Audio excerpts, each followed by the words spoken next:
How's it going, Yankee fans? Welcome back to Fireside Yankees with Alex and Ryan. Double upload type of day. So much going on. Couldn't really get a full scope of what we wanted to talk about in this morning's episode about Kyle Tucker, how that might make sense, and whether you want to trade for him now, go for Cody Bellinger, keep the cost down and the years down in the near term, and then go after Tucker in 2026 in the free agent class. Obviously, it'll be a massive deal, but there's other rumors going around. We want to kind of address them lately. There's three players that have been just all over the board in the winter meetings, and it's Christian Walker, who's been heavily connected to the Yankees today. It's been Nolan Arenado of the St. Louis Cardinals, who says he's open to playing first base. I really just don't want to go in that direction unless we're going to get Brendan Donovan. And then we have Max Fried, who by all accounts is between the Yankees and the Boston Red Sox. I know, and we know, that Fried had a really good meeting with the Yankees about a week ago over Zoom. It was like 90 minutes long. They wanted to set up another meeting. The connection was tangible. I do think that there is legitimacy behind that. I think the Yankees are going to sign Max Fried. They want a number 2 postseason starter. They lacked that severely in the postseason this past year. Carlos Rodon was volatile. They didn't trust Luis Gil, despite, obviously his success during the regular season. Nestor Cortez was hurt. And then, of course, Clark Schmidt, he was coming back from injury as well, and they didn't necessarily trust him altogether. So you want that Garrett Cole and Max Fried 1-2 punch against elite teams. You want to have a 2-game advantage. And other great teams, the Mets, we'll see what the rotation kind of ends up, but the Dodgers have an elite rotation. If you can have really good pitching, especially in the American League, Ryan, it's going to help the Yankees significantly win in the playoffs. Christian Walker, Max Fried, you get those two guys, you're already a lot better than you were this morning. But what are you feeling right now? Things that maybe you've seen or heard on social media. Max Fried, we like his fit. You don't love spending big money, but if you have to, if the Yankees are going to do this, why is Max Fried a good solution for the Yankees in the Bronx? High ground ball rate, almost 60%, 96 percentile type of guy. That definitely does play well in our stadium. Yeah, look, from a performance standpoint, Max Fried makes a lot of sense for the New York Yankees. Over the last 5 seasons, he has the lowest ERA in baseball at 2.81, minimum 500 innings pitched. And the other thing I'd like to throw in here, Alex, that I think a lot of people would be kind of shocked by. I was pretty shocked when I saw this piece of information. He would have allowed fewer home runs over the last 2 seasons had he played at Yankee Stadium or made all of his starts at Yankee Stadium versus the home runs he actually allowed. He would have allowed 20 home runs instead of 18 home runs instead of 22 home runs. 4 home runs doesn't sound like a lot, but, it is still 4 runs total. You subtract 4 runs or, at least 4 runs. Some of them are multi-run home runs, 3-run, 2-run. I don't know if he's allowed any grand slams lately, but, those type of home runs as well.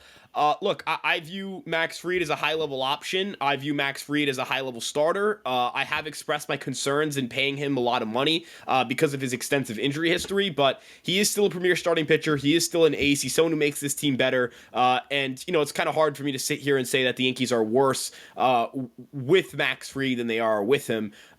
Without him, excuse me. I think he's a premium starting pitcher. His depth of arsenal is super encouraging too. Alex is someone who threw at least he threw all 7 of his pitches at least 130 times. He has a 4-seamer, a curveball, a sinker, a changeup, a slider, a sweeper. Yes, those are 2 different pitches, and a cutter.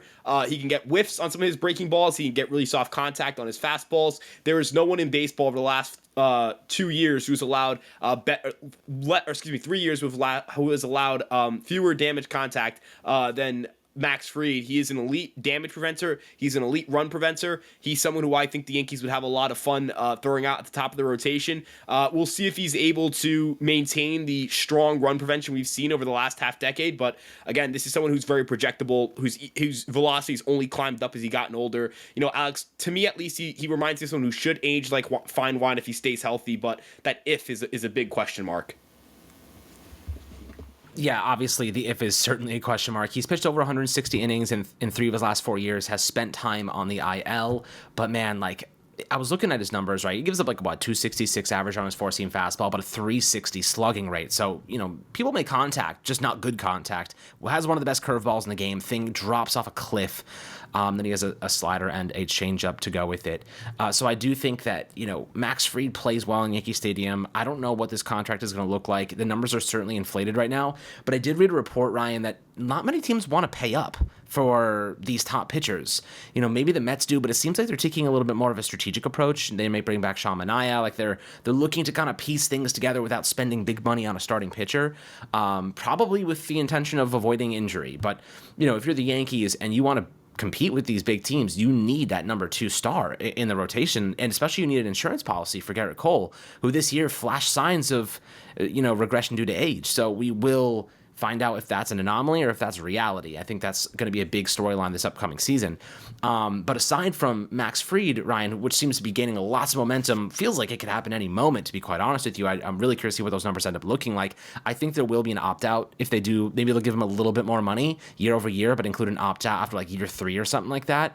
I think that would be okay with me, because then you can kind of protect yourself from the long-term injury situation. So looking at where we sit right now in terms of Nolan Arenado, I know you are not a proponent of this unless we're going to get ourselves a little Brendan Donovan, who is our guy. We love Brendan Donovan. If we could get him and Arenado, yeah, sure, like it makes sense. But Arenado has Josh Donaldson written all over him. 33 years old, third baseman, obviously like an elite defensive third baseman. He did hit 272 this past season, 325 OBP, and a 394 slugging rate. So the slugging has been dropping off over the last couple of years quite considerably. Was about a break-even player this year offensively. Never been like a high strikeout guy or a high walk rate guy, but his home runs dipped from 26 to 16. He did play 152 games. So, Ryan, looking at his offensive production, is the major decrease in slugging, is that where you're most concerned? Because that seems to be where I'm most concerned. Yeah, I don't know about you, Alex, but I'm not just against this. I would be so unbelievably unhappy if we got Nolan Arenado. He is an expensive player. He will cost the Yankees about $18 million towards the luxury tax over the remainder of his contract, which is a 3-year deal at this point in time. He isn't a productive enough hitter for me to be like, oh, I want this guy. His projections aren't going to look very good for very long. He stopped hitting the ball hard. He barreled, 3.7% of batted balls. That's gross. That's grotesque. That's deplorable. Alex, I'm sorry, I'm against this. I think you hit the hammer on the head. Another Josh Donaldson, right? That's exactly what this feels like. I don't know, man. Like, on a scale of 1 to 10, how much would you hate this? Because I'd be at I am at a 10. I couldn't think of a worse fit, if I'm being honest, offensively. We just need, look, like Josh Donaldson was kind of the exact opposite, high strikeout rate guy, and he had power still, but he just could not freaking hit. Like his batting average plummeted. On base percentage, he was not athletic. Dude was graying like crazy. Arenado, he's going to offer you great defense. He can still hit for contact, but the slugging is declining, and this team needs to slug. You can't replace Juan Soto with Arenado and another piece. Like you need another arm, a better player, and also that you're going to have to consume money here. I know we're not going to take on his whole contract, but I think you said yesterday, was it 15 mil that we're taking on? I think it's 18 million. 18 million. So 18 million for Nolan Arenado at this point in his career, I think, especially because he's only a free agent in 2028. You're on the hook for 3 more seasons. We're talking about 36-year-old Nolan Arenado who just fell off a cliff. Unless the Cardinals are willing to take on 50% of his contract for the next 3 years, and we're talking about adding Brendan Donovan, then let's have a discussion. But if it's just Nolan Arenado, why? Like, what's the point? Like, I don't see how he significantly upgrades this team. With that being said, I think we can avoid that. I'd rather just keep Jazz at third base. I know that Aaron Boone and Brian Cashman said that they would prefer to keep Jazz in the infield. Specifically, they want to keep him at third base. Like, it doesn't seem like they want to move him. I think Nolan Arenado I don't think it's real. For some reason, I don't know. I just don't get the sense that, it's not a good fit. You know what I mean? I get the sense that it's exploratory versus... Well, look what the original report was. The original report was that the St. Louis Cardinals approached the Yankees about Nolan Arenado. Right. Not the other way around. I'm assuming this conversation is really going like, hey, if we get Arenado, what else can we get on top of Arenado? Yeah, can we get Donovan? exactly. Can we get Nootbaar? And if the Cardinals say, no, I don't think the Yankees are doing Arenado on their own pause. But, I also think, again, I just don't buy it. I don't buy this idea that the Yankees are a better team getting Nolan Arenado. It seems like a weird way to spend money. It doesn't make sense. It doesn't. They said they aren't going to They aren't going to spend like drunken sailors. This would this would be spending like a drunken sailor. This would be Everclear type decisions, bro. Yeah. No, I mean, there are bad decisions you can make when you drink. Trading for Nolan Arenado's up there, man. Like he would be quite a disaster. I mean, for we've already learned this lesson. You know, we've already gone down this path before. Yes. Like, you know what I said when we lost Juan Soto? This is where we find out if Brian Cashman's a good GM. And if he does this and he repeats the same mistake he made a couple years ago with Donaldson, we know he's not a good GM. Like, this would be a bad GM move. I'm going to float someone who could be an attractive infield option, someone who it was reported in The Athletic. I'm not talking about Carlos Correa, by the way, because I was going to say the Twins, and I thought you were going to be like, ooh, Correa. Like, I don't want to. Willie Castro is someone who's. He put up a 108 WRC plus last year, and the year before that stole 33 bases in 2023. Didn't steal as many in 2024, but if you look at his expected home runs over the last 2 seasons, I think he hit 12 this year. I think he would have hit way more. I forget what the number is. I think it's 19 he would have hit.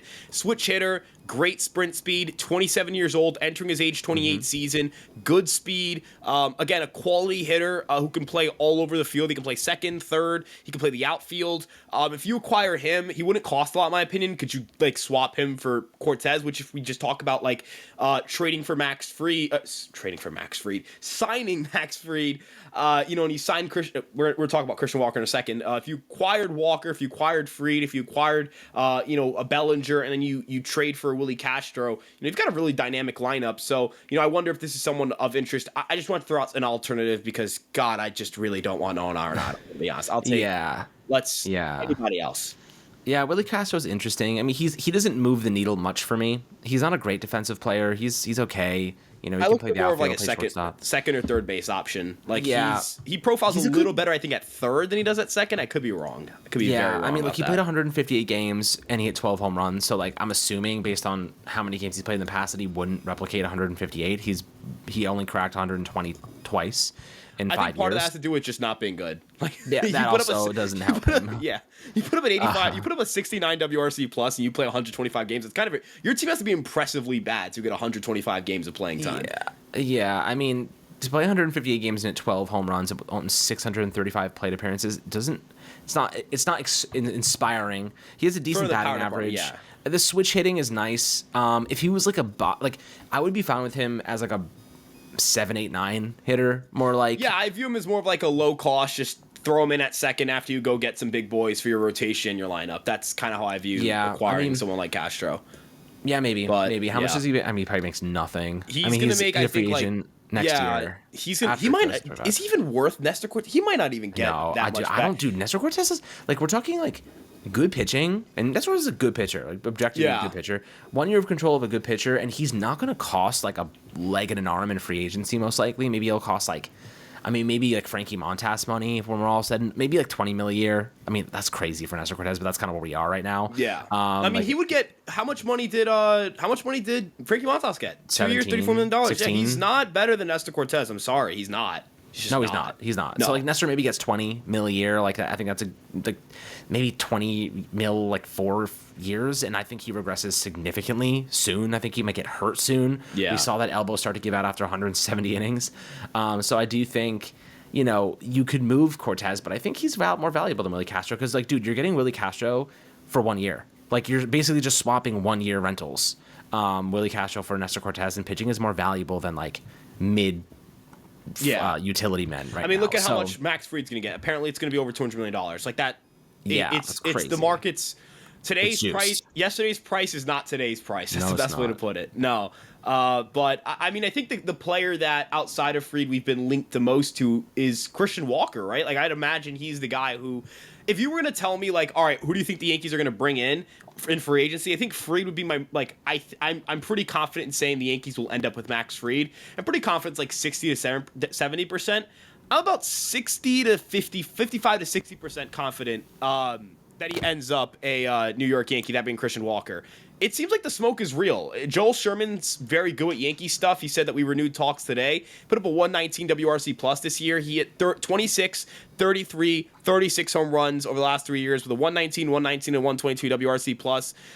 I like the consistency. This guy, he just rolls out of bed, 30 Every home year. runs, win a Gold Glove, give you about an 800 OPS. Mm-hmm. Alex, I'd be all over this. If the price is Yeah. right, I would prefer if that 30 years conditional, like based on like an option. That's what I was a gonna say. performance-based incentive, but yeah. I was going to say like a 3-year, $66 million deal, $22 million a year out after the second season. To get the out, you give him the extra $2 million guaranteed for for the first 2 years. I think that's maybe where he lands. I mean, look, a 120 WRC plus, we're talking about, like you just said, Gold Glove first baseman. He's going to mash 30 home runs a year for you. He's pretty healthy. He's played 130 games minimum the last 3 consecutive years, with 130 being in 2024. Before that, he played 157, 160. This is a player who's going to upgrade first base for you significantly overnight, and he's a veteran. He's a leader. He's been to a World Series. Like, that's worth something to me. And I think that Rizzo, was just injury prone. Like, things happened to him. Now you are getting a Christian Walker who's a right-handed bat, so that does change a little bit. You change your kind of plan at first base, but by getting Jazz Chisholm this past season at the deadline, you add another lefty at the infield. So, you do have that lefty makeup anyway. And if you get Cody Bellinger, or you get an outfielder that's a lefty, you can still survive this. I know the Yankees they had a pretty heavy lefty hitting lineup this past season. But I think they can still maintain that. But Walker, you're not going to have to give him 4, 5, 6 years. It's going to be like a 3-year deal. Out after the second season, you give him a little bit more money just to get out of it. And you can kind of survive that. Basically, the plan here, in my opinion, Ryan, is you give Walker a 3-year deal. And then when that 3-year deal expires, Aaron Judge transitions to first base. That's kind of what I foresee happening. Yeah, I mean, it makes sense. My only concern with Walker is obviously age. I think that's both of our concerns with Walker, that he may age poorly. But, he's held firm at 33. I think, if you're looking at a 2-year guaranteed deal with that third year being a conditional option year, is it really the worst thing in the world? Is it the worst gamble in the world to take? I'd say no. There are plenty of productive 34-year-old hitters at the major league level. He still hits the ball unbelievably hard. He hit the ball a lot harder last year. There was an increase in zone contact rate from 2023. It was a pretty big dip from 2022 to 2023. He only slumped after he came back from the IL, which, an extensive stint on the IL does just happen to hurt your production. It's just a fact. You just don't see major league pitching for a while. I did talk about the fastball struggles, went from a 490 WOBA and a 25.4% whiff rate to a 28.7% whiff rate and a 367 WOBA. I still stand firm on saying, I'm a little concerned about that, but I did overlook the fact that his expected weight on base average, he had a 375 xWOBA against four-seamers versus a 354 the year prior. He just hit the ball a lot harder. He hit the ball a lot harder, Alex. He makes really good swing decisions. He's still an excellent defensive player. When you look at the sprint speed, he hasn't gotten considerably slower. He's just always been slow.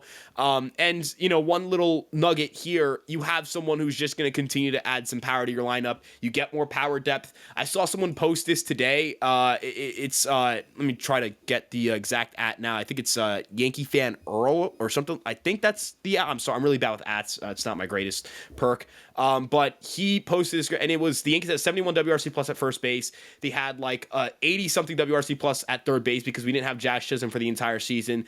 They had a sub 100 at so many different positions.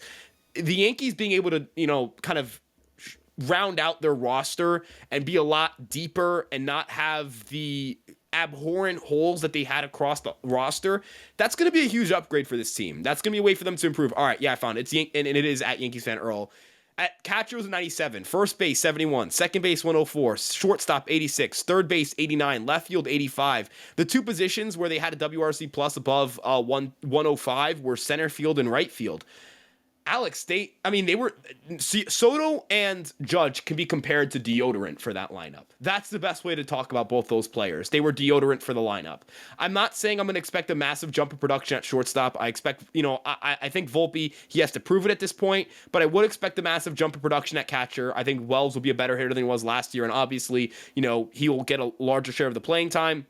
I think they'll be considerably better at left field, considerably better at third base, and considerably better at first base to offset being considerably worse in right field. Obviously, it depends on some things here and there, but, if this team's able to turn from a 71 to a 119 WRC plus at first, an 85 to a 100 even with Dominguez, an 89 to a 110 with Jazz, an 86 to a 95, let's say Volpe takes a step forward, and at second base, get marginally better depending on what they do, and obviously add Fried to the equation, improve your rotation, you have quite the ball club there. You have a team that can win 95, 96 games and potentially win the American League again. So, I'd really love Walker if he can stay in his peak years and provide that kind of pop to this lineup.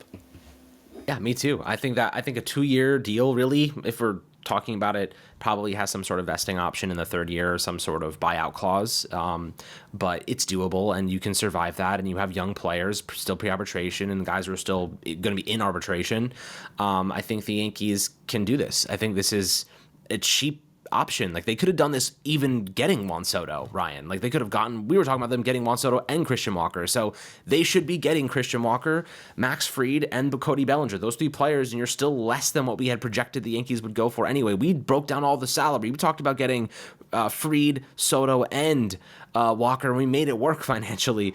Like, we should be walking away with Fried, Walker, and another big player that's making $20+ million at least in the outfield. I don't know who that's going to be, but I think that as of right now, I've soured a little bit on Teoscar Hernandez, so I think it probably goes back to the Dodgers anyway.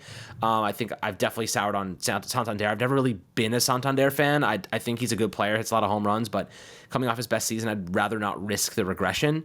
I like Cody Bellinger, I think, as a stopgap option for 1 year. Good solution. That way we can wait and pay Kyle Tucker next year. I think that's kind of where I'm at in that situation. I would hate to, shred our farm right now for Kyle Tucker, but if we were able to get him, screw it, let's go try to win. But I think that just paying him next year would be the ideal scenario, and just kind of be patient. We can still win with Cody Bellinger in the outfield for 1 season. So right now, those are kind of the rumors that we've heard. I know Aaron Boone spoke about how much he liked Tanner Scott. He said that Luke Weaver's role isn't entirely cemented as the closer. They want to kind of maybe make some changes there. We'll see how they approach reinforcing the bullpen. Is there anything else that you saw on the market? I didn't see anything that interesting that kind of sparked my opinion, my thought process here. No, I mean, they were talking about the bullpen. Yeah, you talked about that with Scott. I don't really think anything else really interesting came out of the winter meetings. I'm not gonna lie, dude. The winter meetings might be washed, man. The winter meetings, in terms of action, dude, we might be talking Nets Kevin Garnett, Jets Aaron Rodgers, Giants Kenny Golladay, Yankees Josh Donaldson, hopefully not Yankees Nolan Arenado. We're talking peak wash, dude. These winter meetings, nothing has happened. And because I said that, while Alex edits this video, I promise you Max Fried would sign with the New York Yankees. I guarantee you, because of this segment specifically, Max Fried's going to sign with the Yankees, but not until after we finish recording and while you start editing this. That's just how it's going to go, right? Yep, yeah, that's how it's going to go. So that's how it's going to go. You're welcome. Just putting this out there now. Yeah. Please just sign after I post this video. I'm begging, not while I'm editing it. Sign in the next 2 seconds. That'd be great. And then we could live react. Right. That'd be lovely. But I don't think that's going to happen. Yeah, I don't think so. But, we did hear Aaron Boone speak a little bit about Roki Sasaki. He said we'd love to have him. I'm sure he would. He's going to be a premium line starter. I know Jed Wolf was like, we want him to go to kind of a small market team to get his feet wet in the MLB. He seems like he was getting a lot of backlash from the Japanese media, apparently, and he kind of took it hard. I could see him going to the Padres, smaller market team, getting his feet wet, really good, organization. They'll probably prompt him up and he will get paid, and he won't get paid by the Padres. So, maybe that's an interesting opportunity for him. The Mets, are they a small market team anymore? I don't think so. I feel like they're a big market team now with the way they're spending, but he'd be walking into a starting rotation spot with big expectations. If he wants that, Mets do make a lot of sense. The Yankees, we could use another starter. If we got him, we could probably end up trading Nestor, or have a little bit more kind of oomph behind trading Nestor and more reason to do it. But I think that's kind of the most of what I've seen on social media. If you guys have seen anything else, out there. Let us know in the YouTube comment section. Always happy to talk about different ideas, different mock concepts, and break down players for you guys. I know everyone's kind of curious about how we visualize and see player fits in this system. Right now, we like Walker. We think Fried's a good fit. I think Fried's a great fit. I know, Ryan, you don't necessarily want to pay Fried, which makes sense because you're scared of the injuries for pitching. That's always a concern. But Fried does make a lot of sense. He's a good fit for the Yankees. Christian Walker is a good fit for the Yankees objectively. And I think Cody Bellinger is a good fit for the Yankees. It's just a matter of like, yeah, it's not Juan Soto, it's not Kyle Tucker, but at least it allows us to be competitive for a year while we gear up to pay Kyle Tucker. Like, that's my train of thought. Be patient, still be competitive, and then, you know, we pay Kyle Tucker and you're right back in the conversation. Maybe you get lucky and like Bellinger has like an MVP level season. Like, you never know. He overplays his contract, so that would be great because then he goes to free agency. Money gets off the books and we can pay Kyle Tucker with that money. So I think that right now the Yankees have a lot of flexibility, lots of options. We got you guys covered in all the rumors. Any players you want us to break down, leave it in the comment section. We got you there. Make sure you like and subscribe. As always, we're almost at 20,000 subscribers, so thank you guys so much for all of the love and engagement. We love having good conversations with you guys, and we appreciate everybody that's tuning into our videos. So thank you again, and we'll catch you guys on the next one.